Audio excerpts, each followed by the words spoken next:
Doctor Saurabh Bhardwaj, Gurugram से। राधे राधे महाराज जी। राधे राधे।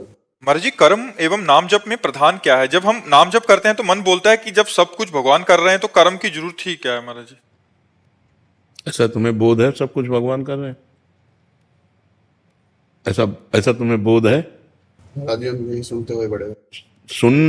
सुनना एक अलग चीज है। जैसे तुम शरीर नहीं हो, तुम शरीर नहीं हो, ये सुना है ना, लेकिन तुम्हें बोध है नहीं है। शरीर की पीड़ा, शरीर का भूख प्यास, काम क्रोध लोभ मोह, ये सब व्याप्त है ना। हाँ, ऐसे ही सब कुछ भगवान ने किया है। इसका अगर बोध हो जाए तो तुम ब्रह्म ऋषि हो जाओ, तुम महात्मा हो जाओ। तुम्हें कोई कर्म नहीं बांध सकता, लेकिन तुम्हें बोध नहीं है, इसलिए तुम्हें हर कर्म बांधेगा। तुम्हें दुख लगेगा, तुम्हें सुख लगेगा, तुम्हें पाप लगेगा, तुम्हें पुण्य लगेगा, तुम्हें नरक जाना पड़ेगा, तुम्हें स्वर्ग जाना पड़ेगा। जैसे ये बोध हो जाए।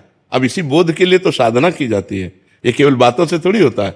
जब बोध हो गया कि सर्वम खलमिदम ब्रह्म, सब ब्रह्म है और वही करता है, वही भोगता है, मैं तो केवल निमित्त मात्र हूं, खत्म खेल हो गया। लेकिन इसका बोध नहीं है तो बात नहीं। जैसे आप डॉक्टरी कर रहे हो, लेकिन आपके पास सर्टिफिकेट है नहीं है, बहुत बढ़िया आप डॉक्टरी कर रहे हो, लेकिन आपकी डॉक्टरी बंद हो जाएगी और आप अपराधी माने जाएंगे, क्योंकि आपके पास लाइसेंस नहीं है, आपके पास योग्यता नहीं है। ऐसे ये बहुत बड़ा सूत्र है कि सब कुछ भगवान है और सब कुछ भगवान करता है, ये अंतिम सूत्र है। और जब ये अनुभव हो जाता है तो वो जीवन मुक्त हो जाता है, सारे कर्म विध्वंस उसके हो जाते हैं। पर ये अनुभव करने के लिए साधना है। बिना साधना के ऐसे सुन के तो बहुत बातें हैं, सुन के बातों से, हलवा की हमने प्रक्रिया सुन ली तो हमारे क्या शरीर में पुष्टता आ जाएगी क्या? उसके लिए हमें हलवा बनाना पड़ेगा और हलवा खाना पड़ेगा और खा के पचाना पड़ेगा, तब हमारा शरीर स्वस्थ होगा। ऐसे ये ब्रह्म सूत्र है, सब कुछ करता धरता हरता एकमात्र भगवान है, भगवान के सिवा कुछ नहीं। अब इसका अनुभव तो करे, तो अनुभव करने के लिए साधना है। अब साधना है नहीं तो इसलिए फिर अपने योग्यता के अनुसार चलो।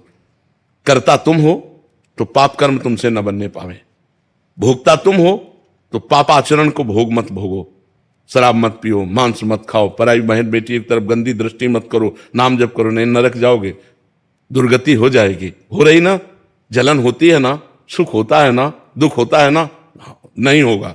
जिस दिन ये अनुभव हो जाएगा सब कुछ भगवान कर रहे हैं, नहीं होगा। एक अद्भुत आनंद बना रहेगा। जिस दिन ज्ञान हो जाएगा, जिस दिन बोध हो जाएगा, जिस दिन हमें समझ जाएंगे कि भगवान की सत्ता से सब सत्ता है, मिटिया मेट कर दोगे दुख को, विपत्ति को, हर समस्या को मिटा दोगे। लेकिन अभी हर समस्या तुम्हें मिटा देगी नहीं मिटा देगी। तो हमको वास्तविक स्थिति प्राप्त करनी है, उसके लिए नाम जप करो। कोई भी कर्म स्थिति नहीं प्रदान करता। कर्म दो ही प्रकार के होते हैं, या पाप कर्म या पुण्य कर्म। नाम जप भगवान का एक कर्म नहीं है, ये पाप और पुण्य दोनों से अलग है, ये भजन है। भजन के द्वारा स्थिति प्राप्त होती है। खूब नाम जप करो, भगवान का चिंतन करो, तो धीरे धीरे ज्ञान प्राप्त होगा, और जब ज्ञान प्राप्त होगा तो आनंद रहेगा। ये किडनी का दुख, ये नाना प्रकार के क्लेश, ये परेशानियां हमको व्यापती नहीं है, क्योंकि श्री जी के चरणों में जब अपनापन, प्रभु का नाम, प्रभु का आश्रय, तो ये बातों से केवल नहीं है, प्रमाण। दर्द में भी हमें आनंद रहता है, हम आनंदित रहते हैं, क्यों? प्रभु से चित्त जोड़ने में।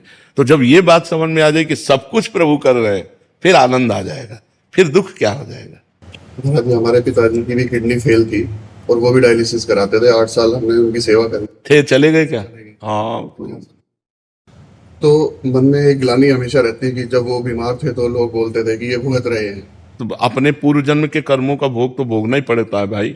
इसमें क्या, चाहे कोई बाबा जी हो चाहे कोई भी हो, भोगना तो पड़ता है। रामकृष्ण परमहंस जी के गले में कैंसर था, कितना भी बड़ा कोई संत हो, जो हमसे कर्म बन गए हो तो भोगने पड़ेंगे। आपसे सानिध्य के बाद हमारे मन से वो ग्लानि चली गई। हाँ, मति प्रसन्न है। हाँ, कि हमने सेवा करी। हाँ बिल्कुल, और हम खुश हैं, जो हुआ अच्छा हो। हाँ बिल्कुल, यही बात आती रहेगी तो बहुत आनंदित रहोगे। जो हुआ अच्छा हुआ, जो होगा वो अच्छा होगा। अब मुझे चिंता नहीं करनी, ठीक है।